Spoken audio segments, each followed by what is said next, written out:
We're here again, basically, and I really don't know what to say.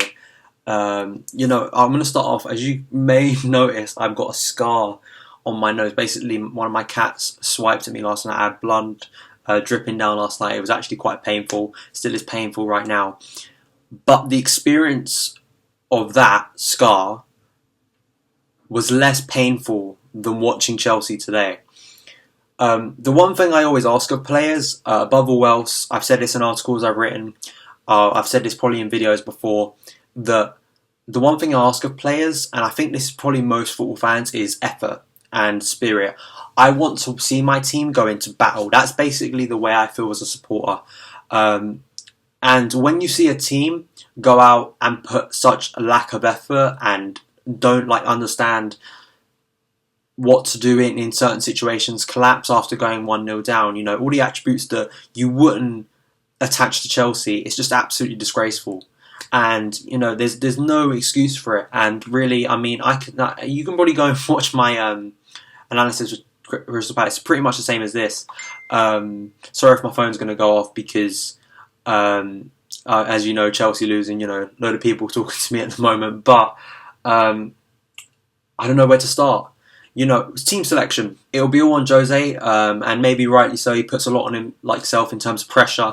And the one thing I blame him for is playing Ivanovic. And apparently Baba Rahman, I put this out, is he ever going to be fit? I don't know if he's ever going to be fit. Did we just sign him so he can be another body in training to run past Ivanovic? I don't know. I don't know why we signed him. And then I get tweets at half time telling me that he's actually fit, he's actually ready to play, and I don't understand how Ivanovic, 5 games in a row now, he's been absolutely awful. He's been our worst player, and for 5? How many games? And now the title's over, basically. I don't understand. And how many more times am I have to come on here and congratulate teams? I mean, I can congratulate Everton. You did what you're supposed to. You put the ball in the back of the net.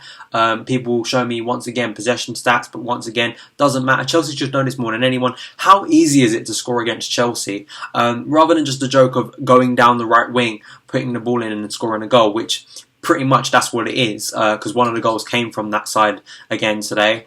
In fact, I think the third one came from the left side, I believe. But just so easy, and it's just so painful to watch. I could go on, and then there'll be people going on screaming rants, but it's just absolutely disgraceful when you see players step out on that pitch. Chelsea fans have gone up to Merseyside, 12:45 kickoff, the worst kickoff, especially when you're playing up north. Especially at that place. Chelsea fans waking up at 6 a.m, getting on coaches, paying their fares. I'm not saying we should expect to win every game, but every fan who pays a ticket and every fan who supports Chelsea and supports Chelsea and wakes up and bleeds Chelsea expects those players, the likes of John Terry, the likes of Ivanovic, the likes of Costa, to put in effort, to put in a shift, to have a war. 6-3 was an amazing game last year, but one of the things I loved about that game, it felt like a war, it felt like a battle. That's what I love about Chelsea.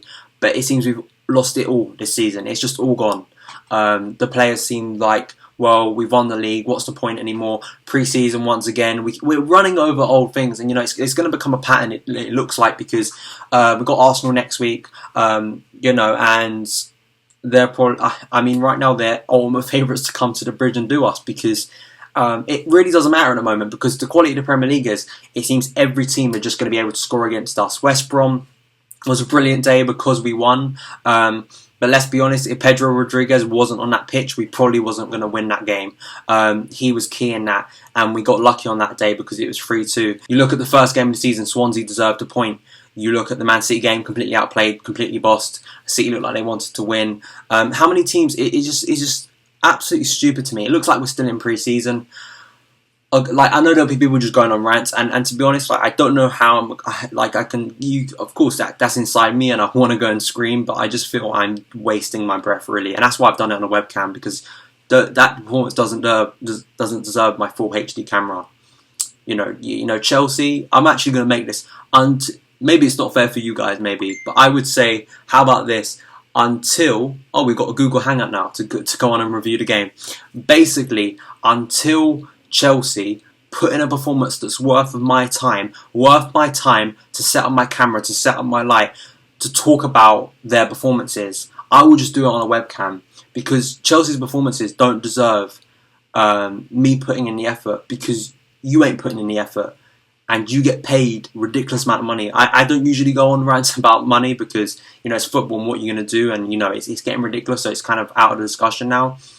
But when players are getting paid lots of money and they don't put in effort and it looks just shambolic on a pitch and it looks like it doesn't matter, it matters to us because it ruins our weekend.